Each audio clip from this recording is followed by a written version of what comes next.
Okay, I've decided to do an audio to kind of illustrate what happens when we're working with people around change. And I've kind of collared my son into this audio, and I've not given him any script. So basically I've asked him to think about something that he feels ambivalent about. Ambivalence runs all the way through motivation interviewing. It's a posh word for when we kind of have mixed feelings about something. So it's when we like something, we don't like it. When we might like to change, we might not want to change. So I've simply asked Andrew to think of something that he might like to change. And I am going to use 5 techniques on him, and we'll talk about this later and link it all together. But I've got 5 techniques that I'm going to use on him, and my aim in a matter of minutes is to make him change. That's my aim. And then I'm going to hand him the questions, and we're going to do this the other way round. And I just want you to notice what happens for Andrew when I use these techniques. We might break down with laughter, and that's absolutely fine. But what happens for Andrew when I use these techniques? And again, when we swap over, what happens for me? And then we'll move on from there. So, first of all, Andrew, could you just say something that maybe you'd like to change? Something you've got mixed feelings about?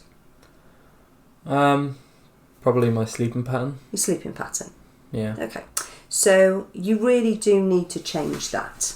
Okay? Right. So, your sleeping pattern's what? Bed at 3 a.m. and up at 12 p.m, 1 p.m. It's crazy. And it's so bad for your health. Yeah. It's bad for, what do you get done in a day then if you're not getting up till that time? You're staying up that late, you're getting up that late, you've missed the morning, best part of the day.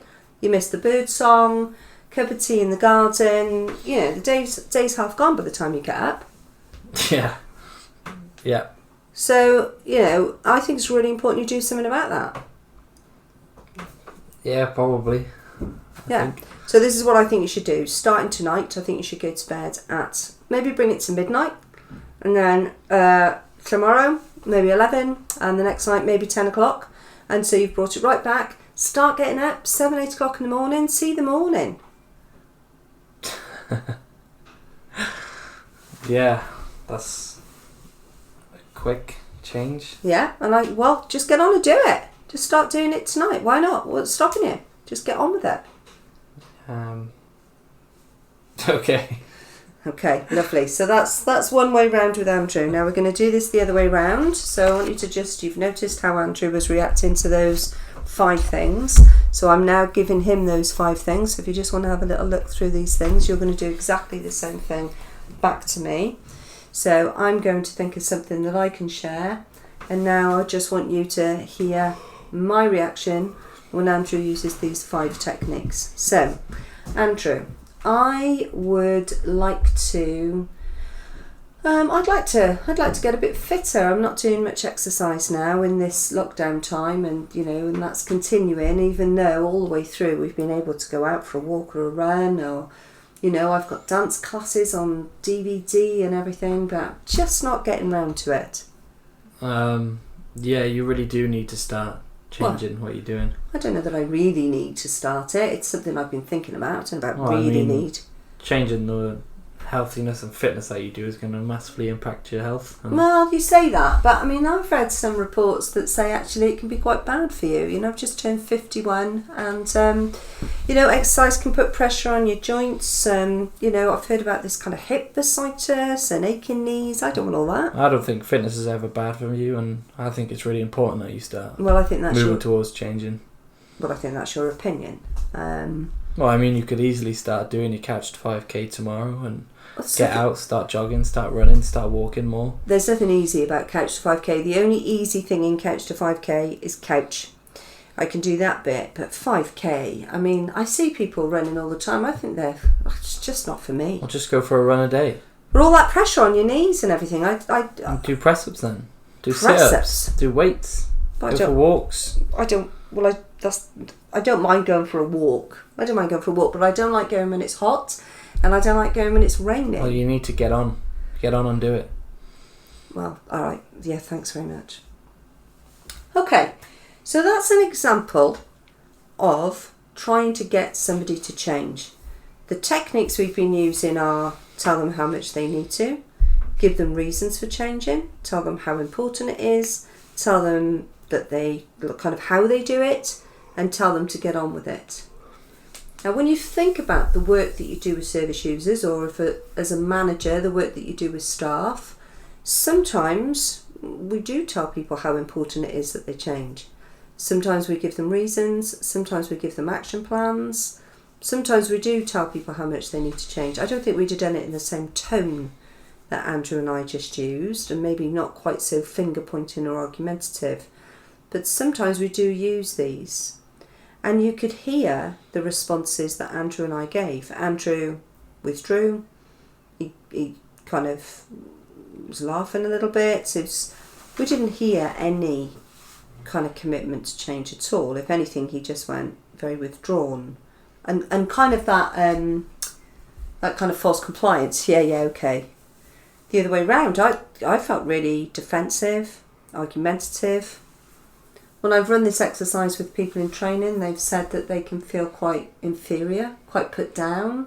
Some people can say actually they feel quite guilty, quite ashamed. So I think we really need to think about some of the strategies that we use when we're really kind of keen to get people to change. Often in our work, we look at people's lives and we think if they could just change this, their life would be so much better.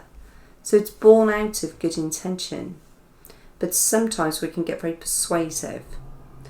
So let's have a little look at doing this more in line with the motivational interviewing approach. So we're going to repeat the exercise.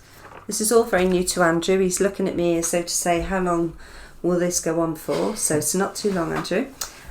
So I'm now going to ask him 5 questions. We're going to stay with the same subjects, and I just want you to notice the difference. So Andrew, what would you like to change? I would like to change my sleeping patterns. Okay, your sleeping patterns. What would be your 3 main reasons for changing your sleeping pattern? I feel like the shifts that I'm doing in my part-time job, I'm not fully awake for them.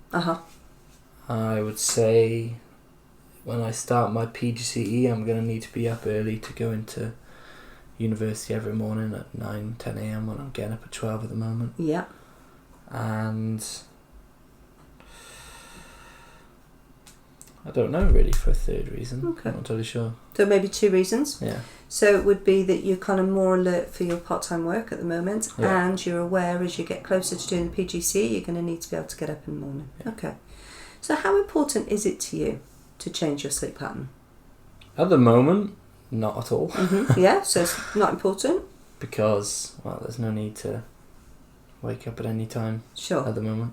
But, yeah, maybe later on it'll become more important when things start kicking back into schedules and that. And when it does become more important, what could you do? What would help you to make the change? I think it's easier if I start waking up earlier, and then I'll be tired when it gets to the night time, as opposed to trying to force myself to go to sleep. Okay. Yeah. Maybe, go for a few more walks. I'm a bit more tired when it gets to the evening as well. So increased activity and an earlier start to the day might help. And when could you start that? When would you consider doing that? Probably when I know a date for starting back in uni. Okay. When that sort of happens back up again. Brilliant. Thanks, Andrew. Okay, so we're going to just repeat this now. So I'm handing Andrew the same 5 questions, which are much more in line with the motivation interviewing approach than the 5 techniques that he used before. So we'll just repeat the exercise now, but again, looking at myself. So what would you like to change? I'd like to get back to fitness. I've really let go of it during this time of COVID and being in the house, and I'm really feeling quite sluggish.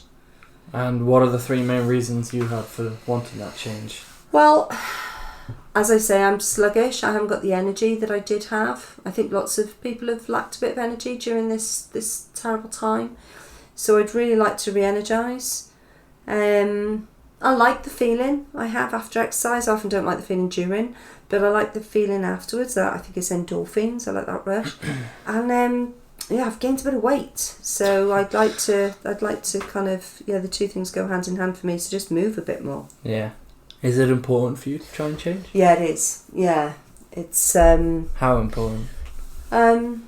Actually. Yeah, it's really important. It really matters to me. I definitely feel better when regular exercise is part of my life. What could you start to do? Well, I'm part of a yoga class. I'm part of a dance class. I've got a dance DVD on the PlayStation. I live near a nice park for walking. And I think if I put my stepper back on, then maybe I could aim to do my steps every day, because I felt a lot better when I was doing 10,000 steps. Even if I was doing 5,000, be a lot more than I'm currently doing. So I really could I could start doing the walking. And when could you start doing that? Well, I don't know how many people are going to be listening to this audio, but I need to be careful what I commit to. But, well, I guess I could start on Monday. That would make sense. Okay, thanks, Andrew. Now, the second type of techniques were motivational. But when we think about motivational interviewing, what you're doing is you are evoking or drawing out the other person's internal motivation. So the idea with this approach is, rather than I am doing to, as was happening in the first exercise with telling someone, in this approach, you're drawing out. So rather than telling them what to do, telling them to get on with it, telling them why, telling them how important it is, you're drawing out. How important is this to you? Now, what you noticed with the two that we did there was it was more conversational. It's more collaborative. You're more working on the same level. It's not somebody telling somebody else. It's a conversation. What also happens is the person starts to make their own argument for change. And interestingly, you'll notice with Andrews, he could tell you what he wanted to change, he could tell you the reasons for change, and when it came to importance, that seemed to go down a bit. When it came to when he could start, that was something he was going to put off. Similarly, when I started to talk about what I wanted to change, it was really important to me. I knew why, I knew what I could do. That question, when could you start, that made me shuffle in my chair a little bit. Motivational interviewing isn't a soft approach. It's not necessarily gentle. It can be quite challenging. You're drawing out somebody's motivation, you're drawing out somebody's argument for change, and sometimes that can feel a little bit uncomfortable for people. So we do sometimes create a bit of discomfort as we draw that motivation out. If you turn to page 4 in your booklets, this is all kind of summarised in what they would call the ethos of motivational interviewing. This is the kind of foundation. We really have to have this before we look at the skills. And what the ethos says, and you'll see this in your booklets, the motivation to change is elicited from the client. You're not doing the motivating. You're drawing out their intrinsic motivation. The belief is that direct persuasion is not effective for resolving ambivalence. Andrew was ambivalent about changing his sleep pattern. I was ambivalent about starting exercise. When we try and persuade somebody, even out of the best intentions, it's often not effective. It's the client's task to explore and resolve their ambivalence. So they have a responsibility. They need to be putting some things on the table. It's the practitioner's task to really be directive in helping them to examine that ambivalence. Those questions are really quite directive questions. This isn't just soft skills. Having said that, the style of working is quiet, it's respectful, it's encouraging, it's not over challenging. We don't see that some people can change and some people can't. I wouldn't say, that person can change and that person can't change. It's not a personality trait. We think that what's going on between us and our clients influences how motivated they can feel. And I've said this already, the last point under ethos, the relationship between the practitioner and the client is collaborative. It's much more like a partnership than it is an expert and a kind of student. when we use this approach, we're working together.